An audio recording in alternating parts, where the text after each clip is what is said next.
My name is Brandon St. Martin, and this is my project on food deserts and the right to eat well. Across the United States, millions of people live in what the USDA calls food deserts, places where affordable, healthy food is out of reach.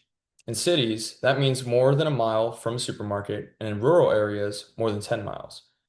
But the problem isn't just distance. Food deserts are the result of decades of redlining, zoning barriers, and disinvestment in low-income neighborhoods. My thesis is that solving them requires a multi-pronged approach that includes financing, zoning reform, affordability incentives, mobility improvements, and community ownership, all grounded in ethics and human rights. Food deserts harm both residents and small businesses. For residents, limited food access leads to higher rates of obesity, diabetes, and heart disease. If your only choices are overpriced corner stores or long bus rides to supermarkets, eating healthy simply isn't realistic. For small grocers, high startup costs and restrictive zoning make it nearly impossible to succeed in these areas. At the same time, large chains avoid them entirely, a practice called supermarket redlining.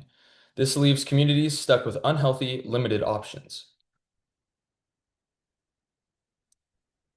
Food deserts are rooted in systemic inequities, from redlining to decades of disinvestment in transit and housing. Two major policy attempts stand out.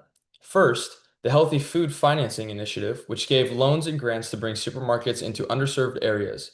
This improved proximity but didn't significantly change diets. Second, SNAP produce incentives like Double Up food bucks doubled the value for benefits of fruits and vegetables. These programs increased produce consumption but remained limited in funding and reach. Together, these efforts show that one-size-fits-all solutions are not enough.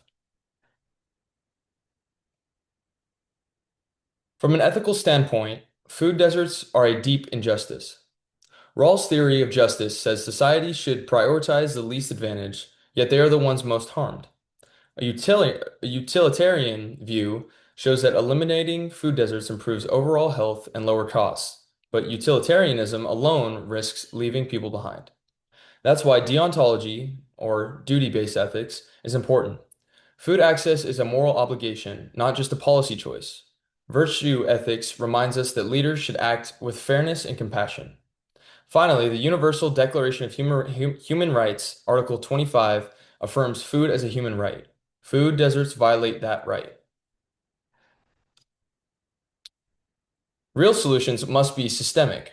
This includes financing for small community-based grocers, zoning reform to allow walkable, mixed-use retail, and expanding affordability programs like Double Up food bucks and staple vouchers.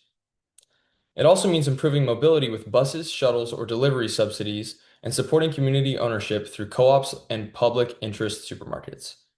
Finally, public dashboards should track food prices and access so leaders remain accountable.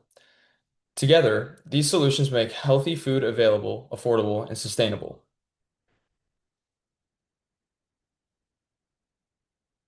To conclude, food deserts are not natural. They are the product of policy failures, but because they were created, they can also be dismantled. The ethical frameworks I applied, Rawls, utilitarianism, deontology, virtue ethics, and human rights, all point to the same truth. Food access is a matter of justice and dignity. The ultimate goal is clear, a future where no community's health is limited by the absence of grocery stores. Thank you.